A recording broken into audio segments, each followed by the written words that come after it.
सो good afternoon everybody, myself Acharya Vishvendra. आज आपसे अ, एक टॉपिक के बारे में डिस्कस कर रहा हूँ मैं कि क्यों कॉम्पिटिटिव एग्जाम्स का प्रिपरेशन इतना मुश्किल है। तो जैसे कि मैंने आपको बताया था, कोई भी कॉम्पिटिटिव एग्ज़ाम हमारे ब्रेन प्लस हमारे माइंड को टेस्ट करता है कि हमारा जो ब्रेन माइंड सिस्टम है वो कितना इफेक्टिव है, कितना प्रभावशाली है। तो यदि हमारा माइंड ब्रेन सिस्टम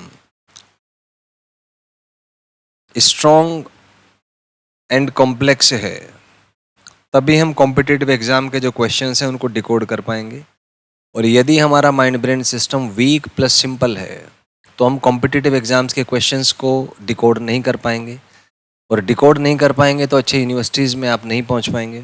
और अच्छे यूनिवर्सिटीज़ में नहीं पहुंच पाएंगे तो फ्यूचर जो है आपका बहुत ज़्यादा सिक्योर नहीं होगा। तो यदि आप अपना नाम चाहते हैं, व्यक्तिगत स्तर पर कुछ करना चाहते हैं, बिना पेरेंट्स की सपोर्ट के आप अपने दम पर कुछ बनना चाहते हैं, तो स्वयं पर काम करें, अपने माइंड ब्रेन सिस्टम पे काम करें, क्योंकि उसी से आपका आउटपुट आएगा। तो इसी विषय पे आपसे बात करूंगा कि वो माइंड ब्रेन सिस्टम किस प्रकार से आप विकसित कर सकते हैं। तो एक छोटी सी पॉइंट से आपसे डिस्कस करूंगा कि आप कल्पना करें कि कोई छात्र है, मान लीजिए छात्र ए। ये छात्र एग्जाम में टॉपर है, मान लीजिए फर्स्ट रैंक इसका है किसी एग्जाम में। और कोई दूसरा छात्र है, मान लीजिए छात्र बी, ये उसी एग्जाम में ये फेल हो जाता है उसी क्लास में। तो मान लीजिए क्लास में 100 स्टूडेंट थे, उसमें एक स्टूडेंट फर्स्ट रैंक लेके आता है, दूसरा फेल हो जाता है। टीचर दोनों का एक ही है, एक ही क्लास है, तो टीचर ने जो इनपुट दिए वो सेम दिए दोनों बच्चों को। तो आउटपुट डिफरेंट क्यों है? क्योंकि उस इनपुट को बच्चों ने कैसे यूज़ किया, उसको कैसे प्रोसेस किया, आउटपुट उस बेसिस पे डिसाइड होती है। तो आउटपुट क्योंकि डिफरेंट है, तो इसका मतलब प्रोसेसिंग में कुछ ना कुछ अंतर हुआ होगा। तो हम कह सकते हैं कि दो व्यक्तियों का जो आउटपुट है वो डिफरेंट होता है, क्योंकि उनके अंदर एक सिस्टम काम कर रहा है जिसे हम इंफॉर्मेशन प्रोसेसिंग सिस्टम कहते हैं। और ये जो इंफॉर्मेशन प्रोसेसिंग सिस्टम है, यही आपका मूल कारण है कि क्यों चीज़ें डिफरेंट होती हैं, क्यों दो बच्चे डिफरेंट रिजल्ट्स अचीव करते हैं। तो इस इंफॉर्मेशन प्रोसेसिंग सिस्टम पे आपसे बात करूंगा कि कैसे किसी बच्चे का इंफॉर्मेशन प्रोसेसिंग सिस्टम डेवलप किया जा सकता है, उसको बेहतर बनाया जा सकता है। तो इसके लिए एक टेस्टिंग मैकेनिज्म मैं प्रपोज करूंगा। तो अगर आप स्टूडेंट हैं और चाहते हैं कि आपका माइंड ब्रेन सिस्टम स्ट्रांग और कॉम्प्लेक्स बने, तो उसके लिए आप एक काम करें। सर, सबसे पहले तो जब आप पढ़ते हैं तो मेक श्योर करें कि आप प्रेजेंट में फोकस्ड रहें, क्योंकि जब आप प्रेजेंट में फोकस रहते हैं तो आप एक्चुअली में पढ़ते हैं, केवल पढ़ने का विचार नहीं करते। और जब तक हम फोकस्ड नहीं हैं, पढ़ने बैठे हैं, मन कहीं और है, किसी और दुनिया में है, तो उस स्थिति में आप पढ़ नहीं पा रहे इफेक्टिवली। क्योंकि पढ़ने का मतलब है कि जो इन्फॉर्मेशन बुक में लिखी है उसको अपने ब्रेन तक और ब्रेन से अपने माइंड तक ट्रांसफ़र करना। तो वास्तविकता में तब होती है पढ़ाई जब ये एक्चुअल इन्फॉर्मेशन आपके ब्रेन में और ब्रेन से आपके माइंड में ट्रांसफ़र हो। लेकिन यदि आप विचार कर रहे हैं तो विचार काल्पनिक होते हैं, झूठ होते हैं, उनमें कोई सत्य नहीं, कोई तत्व नहीं, उनके अंदर न्यूरल पैटर्न्स नहीं बनते। केवल ब्रेन का जो फ्रंटल पार्ट है, विचार करते समय केवल ये एक्टिव होता है। और विचारों में हमें ये समझ नहीं आता कि ये सत्य है कि कल्पना है, सच या झूठ का भी हम फैसला नहीं कर सकते। तो विचार की स्थिति बहुत अधिक महत्वपूर्ण नहीं है। विचार मानसिक उत्कृष्टता का प्रारंभिक बिंदु है। जब आपका ध्यान किसी विषय पर केंद्रित होता है तो विचार आएंगे आपको, और वह विचार प्रारंभिक बिंदु है। परंतु उन विचारों का प्रयोग करके हम कैसे अपने अंदर जो घटनाएं घट रही हैं उसका प्रयोग करके कैसे सफलता जीवन में प्राप्त कर पाए, यही जीवन का मूल रहस्य है। तो आप जब पढ़ें, पहला स्टेप है कि इस मन मस्तिष्क दशा के साथ पढ़ें कि जो भी जानकारी आप पढ़ रहे हैं, क्या उसको आप अपने ब्रेन तक पहुंचाने में सक्षम हैं, और ब्रेन के बाद क्या माइंड तक पहुंचाने में सक्षम हैं। क्योंकि ये कोई कैसे मान लेगा कि आपने पढ़ाई की है।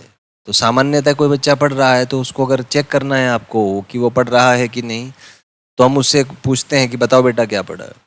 और जो वो बता पाता है वही जानकारी उसके मन मस्तिष्क तंत्र में स्टोर हुई है, जिसको वो रिटेन करने में सक्षम है। और उसी के अनुसार आप जीवन में आपका आउटपुट आएगा।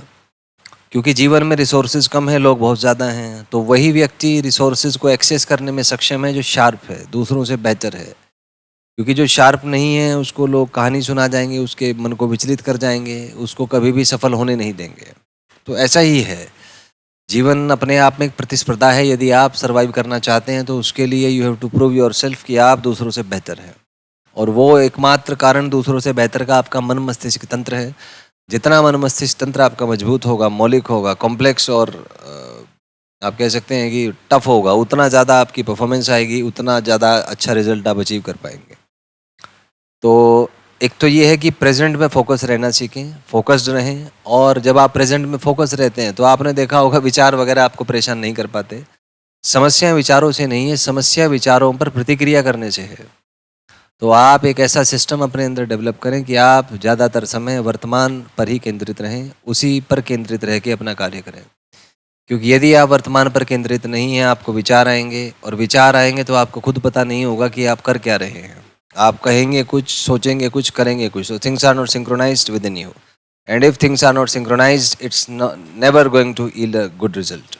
तो पहले तो अपने भीतर जो प्रक्रियाएं घटित हो रही हैं, जानकारी, प्रक्रिया तथा ऊर्जा, इन तीनों का जो संयोजन है उसको सिंक्रोनाइज करें, और तब जाके आपकी आउटपुट आएगी। दूसरी बात क्या है कि हमारे जो मन के तीनों हिस्से हैं, आप ये सोचें कि जीवन में जो भी आपके साथ घटनाएं घट रही हैं उसे आपका ब्रेन रिसीव कर रहा है, और यह ब्रेन, यह मस्तिष्क मन में उसको संग्रहित कर रहा है। जो भी अनुभव, जो भी जानकारी, विचार वगैरह हैं आपके, तो ये मन में आपके संग्रहित हो रहे हैं।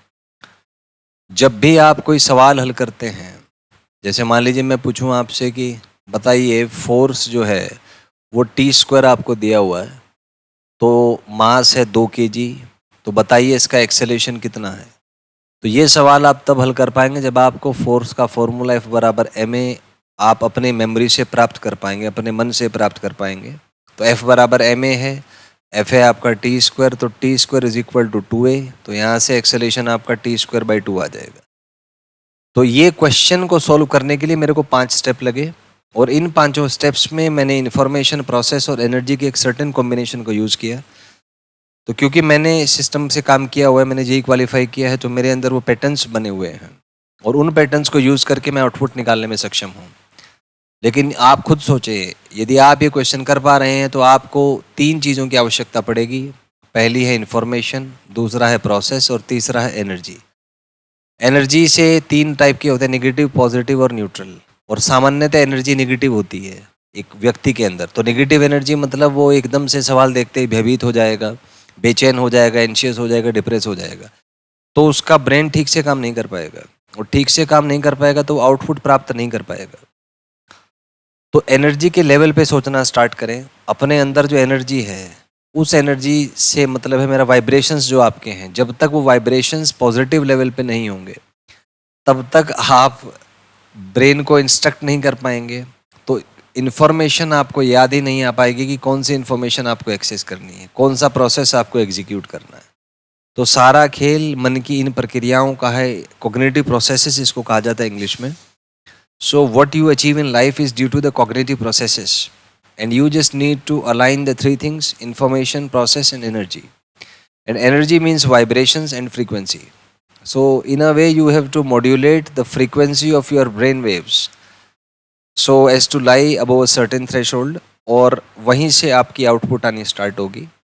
मैं बहुत जल्दी स्टार्ट करूंगा फ्रीक्वेंसी ट्रेनिंग प्रोग्राम्स, जिससे आप अपने माइंड ब्रेन सिस्टम के फ्रीक्वेंसीज को चेंज कर पाएँ और जीवन में बेहतर परिणाम प्राप्त कर पाएँ। तो इस वीडियो को बनाने का मेरा उद्देश्य यही था कि आप कुछ परिणाम अच्छे प्राप्त कर पाएँ, अपने वाइब्रेशंस को आप बढ़ाएं, और उन वाइब्रेशंस के आधार पर आप जीवन में प्रगति कर पाएँ, और यदि एक छात्र हैं तो एकेडमिक लाइफ में, अपने एग्ज़ाम में आप अच्छा परफॉर्मेंस दे पाएँ। तो इसी के रिगार्डिंग आपसे बात की थी। इसके रिगार्डिंग कोई भी क्वेरी आपको और हो तो आप मेरे यूट्यूब चैनल पे सब्सक्राइब, उसमें कमेंट्स कर सकते हैं और अपने डाउट्स पूछ सकते हैं। Thank you, have a nice day.